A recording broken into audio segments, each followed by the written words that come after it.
ভূমিকম্প ঝুঁকিতে রাজধানী, দুর্যোগ মোকাবেলায় ব্যাপক প্রস্তুতি জরুরি। একটি বড় মাত্রার ভূমিকম্প ঝুঁকিতে রয়েছে রাজধানী ঢাকা।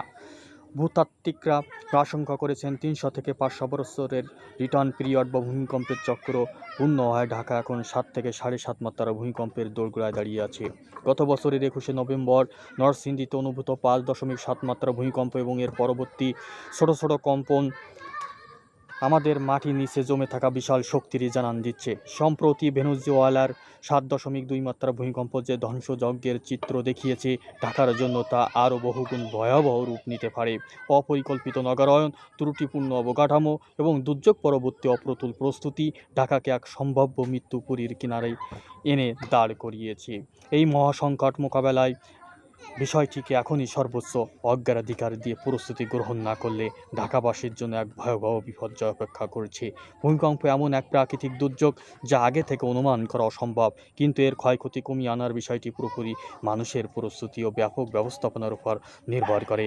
ঢাকার প্রধান ভীতি হলো এর সুউচ্চ ও নিয়ম বহির্ভূতভাবে নির্মিত ভবনগুলো।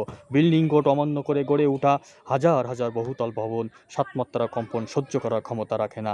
রাজধানী উন্নয়ন কর্তৃপক্ষ এবং সিটি কর্পোরেশন সহ সংশ্লিষ্ট সংস্থাগুলোকে অবিলম্বে ঢাকার প্রতিটি ভবনের ভূমিকম্প সহনশীলতা পরীক্ষা জোরদার করতে হবে। ঝুঁকিপূর্ণ ভবনগুলো চিহ্নিত করে দ্রুত সংস্কার করা অথবা ভেঙে ফেলার সময় চলে যাচ্ছে।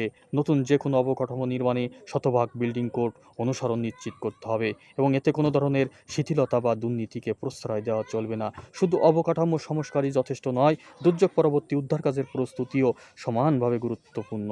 ঢাকা নগরীর সরু গলি এবং ঘনবসতিপূর্ণ এলাকার কারণে ফায়ার সার্ভিস এবং উদ্ধারকারী দলগুলোর বড় গাড়ি প্রবেশ করা প্রায় অসম্ভব। এ বাস্তবতায় পাড়া মহল্লা ভিত্তিক স্বেচ্ছাসেবক দল গঠন এবং তাদের আধুনিক যন্ত্রপাতি সহ বিশেষায়িত প্রশিক্ষণ দেওয়া জরুরি।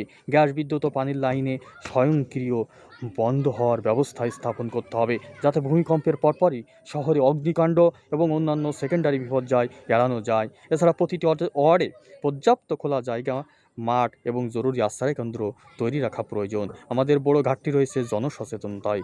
সাধারণ মানুষের জন্য নেই ভূমিকম্পের মুহূর্তে তাদের করণীয় কী। সাধারণ মানুষের জানা নেই ভূমিকম্পের মুহূর্তে তাদের করণীয় কী। শিক্ষা প্রতিষ্ঠান, অফিস আদালত এবং গণমাধ্যম নিয়মিত মহড়া আয়োজনের ব্যবস্থা করতে পারে এবং আত্মরক্ষার কৌশল ছড়িয়ে দিতে পারে। বড় মাত্রা ভূমিকম্প ধ্বংসযজ্ঞ ও বিপুল সংখ্যক প্রাণহানির পাশাপাশি দেশের অর্থনীতিকেও পঙ্গু করে দিতে পারে। নরসিংদীর ভূমিকম্প আমাদের যে মৃত্যু সতর্কবার্তা দিয়ে গেছে, তাকে যথেষ্ট গুরুত্ব দিতে হবে।